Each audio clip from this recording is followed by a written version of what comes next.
જુઓ ભાઈ, આ જે પ્રાઇવેટ લિમિટેડ વીજળી કંપની ઉર્જાવાળા, જો દેખાય તમને પોલ, એ પોલ નદીના વેનમાં છે. આ એક પેલો સામે દેખાય પુલની ઓલી બાજુ, એ નદીમાં છે.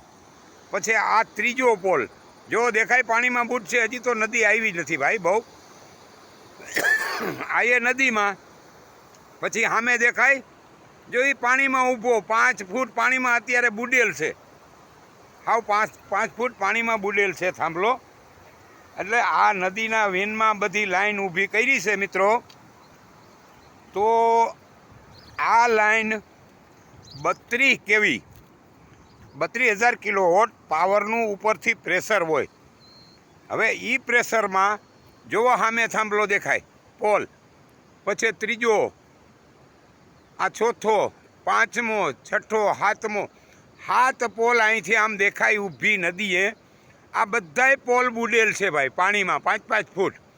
હવે આમાં આ પોલની અંદર જે 32,000 કેવી કિલોવોટ પાવર આવતો હોય, એ પાવરમાં કોઈ પિન ગઈ, કોઈ સકલું ખરાબ થયું, કોઈ તાર તૂટ્યો અને એ સીધો આખો પોલ શોર્ટ થાય. આખો પોલ શોર્ટ થઈ જાય ભાઈ. એક બાજુની ગમે એ ફેસ આરવાઈને બી 3 પોલ ફેસ હોય, એમાંથી એક ફેસની પિન ગઈ અને શોર્ટ થઈ ભાઈ, તો આખી નદી શોર્ટ થાય ભાઈ. આ જવાબદારી કેની છે ભાઈ? આ જવાબદારી કેની છે? આમ કામ કરી જાય તો આ જવાબદારી કેની છે? સરકારની છે કે અમારી છે? અમે આ સરકારશ્રી પાસે રિક્વેસ્ટ કરી કે ભાઈ મિત્રો આ લાઈન ફેરવવી જ પડે, એમાં કાંઈ ના હાલે. સામે એક ડેમનું કામ હાલે છે, એમાં 66 કેવી લાઈન નીકળતી હતી, એ સરકારશ્રીએ ફેરવી છે. શું કામ ફેરવી?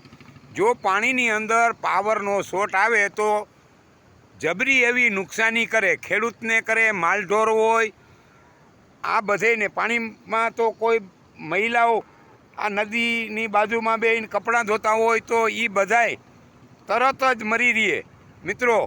જેથી કરીને આ લાઈન ફેરવવી પડે, એમાં કંઈ ના હાલે, ફેરવવી પડે ને ફેરવવી પડે. તો આવી નમ્ર સરકારશ્રીને વિનંતી છે કે ભાઈ જૂની ફોર્ટ ગામે સોરઠી નદીના વેનમાં પોલ ઊભા કર્યા છે વીજળી કંપનીવાળાએ. તો જેથી કરી અને આપણે સરકારશ્રીને એવી નમ્ર વિનંતી કરીએ કે ભાઈ આ લાઈન ગમે તેમની ફેરવવી પડે ને ફેરવવી પડે. બસ એટલું. જય જવાન જય કિસાન.